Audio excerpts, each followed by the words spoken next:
ರಕ್ತಸ್ರಾವಕ್ಕೆ ಚಿಕಿತ್ಸೆ ಪಡೆದಂತಹ H D. Kumaraswamy discharge ಆಗಿದ್ದಾರೆ. ಜಯನಗರದ ಅಪೋಲೋ ಆಸ್ಪತ್ರೆಯಲ್ಲಿ ಎಚ್.ಡಿ.ಗೆ ಚಿಕಿತ್ಸೆಯನ್ನು ಪಡೆತಾ ಇದ್ರು. ಈಗ ಡಿಸ್ಚಾರ್ಜ್ ಆಗಿದೆ. ಸುಮಾರು 4 ಗಂಟೆಗಳ ಕಾಲ ಎಚ್.ಡಿ.ಗೆ ಚಿಕಿತ್ಸೆಯನ್ನು ಪಡೆದಿದ್ರು.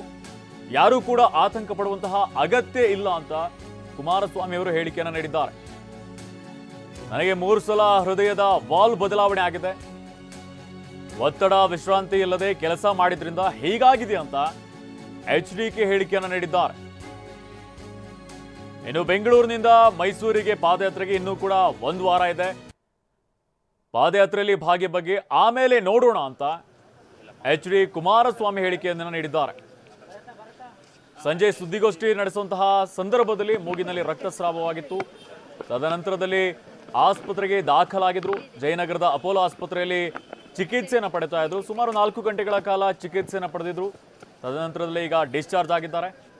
ಯಾರು ಕೂಡ ಆತಂಕ ಪಡುವಂತಹ ಅಗತ್ಯ ಇಲ್ಲ ಅನ್ನುವಂಥ ರೀತಿಯಲ್ಲಿ ಎಚ್.ಡಿ. ಕುಮಾರಸ್ವಾಮಿ ಅವರು ಹೇಳಿಕೆಯನ್ನು ನೀಡಿದ್ದಾರೆ. ನಾವು ಮೊದಲನೇ ದೃಶ್ಯಾವಳಿಯಲ್ಲಿ ಅವರು ಸುದ್ದಿಗೋಷ್ಠಿ ನಡೆಸುವಂಥ ಸಂದರ್ಭದಲ್ಲಿ ಮೂಗಿನಲ್ಲಿ ರಕ್ತಸ್ರಾವವಾಗುತ್ತೆ. ಇನ್ನೊಂದು ಕಡೆಯಲ್ಲಿ ಚಿಕಿತ್ಸೆ ಪಡೆದು ವಾಪಸ್ ಆಗ್ತಾ ಇರುವಂತಹ ದೃಶ್ಯಾವಳಿಗಳನ್ನು ಕೂಡ ಗಮನಿಸ್ತಾ ಇದ್ವಿ.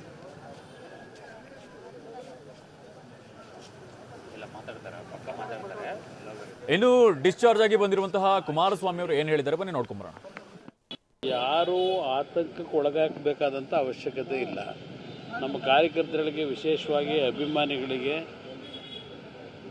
ಮನವಿ ಮಾಡ್ತಕ್ಕಂಥದ್ದು, ನಿಮ್ಮಗಳ ಒಂದು ಶುಭ ಹಾರೈಕೆ ನನಗಿರೋವರೆಗೆ, ಭಗವಂತನ ಆಶೀರ್ವಾದ, ನಮ್ಮ ತಂದೆ ತಾಯಿಂದರ ಆಶೀರ್ವಾದ ಇರೋವರೆಗೆ ನನಗೆ ಯಾವುದೇ ರೀತಿಯಲ್ಲಿ ಅಪಾಯ ಒದಗಿ ಬರೋದಿಲ್ಲ.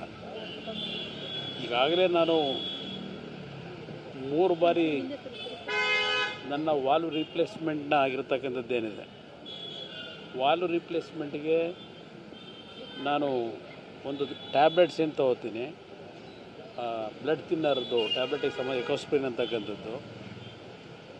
ಆ ಒಂದು ಬ್ಲಡ್ ಥಿನ್ನರ್ನ ತೆಗೆದುಕೊಳ್ತಕ್ಕಂಥದ್ದು ಎಲ್ಲೂ ಬ್ಲಡ್ ಕ್ಲಾಟ್ ಆಗಬಾರ್ದು ಅಂತ ಹೇಳಿ, ಇದು ಒಂದೊಂದು ಬಾರಿ ಟೆನ್ಷನ್ಗಳು ಬಂದಾಗ ಮತ್ತು ರೆಸ್ಟ್ಲೆಸ್ ಆಗಿ ವರ್ಕ್ ಮಾಡಿದಾಗ ಒಂದೊಂದು ಬಾರಿ ಈ ರೀತಿ ಮೂಗಿನಿಂದ ಬ್ಲಡ್ ಸೋರಿಕೆ ಆಗ್ತಕ್ಕಂಥದ್ದು ಏನಿದೆ, ಅದು ಒಂದು ಸಹಜವಾದಂಥ ಪ್ರಕ್ರಿಯೆಗಳೇ ಇದೆ. ಯಾವುದೇ ರೀತಿ ಸಮಸ್ಯೆಗಳಿಲ್ಲ, ಚೆನ್ನಾಗಿದ್ದೇನೆ, ಯಾರಿಗೂ ಆತಂಕ ಬೇಡ. ಆರೋಗ್ಯ ಸಂಪೂರ್ಣ ಕೆಟ್ಟಿಲ್ಲ, ಸ್ವಲ್ಪ ರೆಸ್ಟ್ಗೆ ಹೇಳಿದ್ದಾರೆ. ಇನ್ನೂ 1 ವಾರ ಇದೆಯಲ್ಲ ಪಾದಯಾತ್ರೆಗೆ, 2 ಪಕ್ಷಗಳ ಜಂಟಿ ಪಾದಯಾತ್ರೆಗೆ ಇನ್ನೂ 2 ದಿನಗಳ ಕಾಲ, ಇನ್ನೂ 1 ವಾರ ಇದೆ. ನಿಖಿಲ್ ಕುಮಾರಸ್ವಾಮಿ ಅವರು ಈಗ ಪಕ್ಷದ ಸಂಘಟನೆಯಲ್ಲಿ ನಮ್ಮ ಪಕ್ಷದ ಶಾಸಕ ಮಿತ್ರರುಗಳು, ಮಾಜಿ ಶಾಸಕರು ಎಲ್ಲರ ಜೊತೆಗೂಡಿ ನನ್ನ ಅಬ್ಸೆನ್ಸನ್ನು ಫಿಲಪ್ ಮಾಡ್ತಕ್ಕಂಥದ್ರಲ್ಲಿ ಸಂಘಟನೆಗೆ ಅವರೇನು ಹೆಚ್ಚಿನ ಒತ್ತು ಕೊಟ್ಟು ಕೆಲಸ ಮಾಡ್ತಾ ಇದ್ದಾರೆ. ಅದರಿಂದ ಯಾವ ಸಮಸ್ಯೆಗಳಿಲ್ಲ. ನನಗೆ ಡಾಕ್ಟ್ರುಗಳು ವಿಶ್ರಾಂತಿ ಹೇಳಿದ್ರೆ ನಿಖಿಲ್ ಕುಮಾರಸ್ವಾಮಿ ಅವರು ನನ್ನ ಜಾಗದಲ್ಲಿ ಪಾದಯಾತ್ರೆ ಅವ್ರು ಪ್ರಾರಂಭ ಮಾಡ್ತಾರೆ ನಮ್ಮ ಶಾಸಕರ ಜೊತೆ.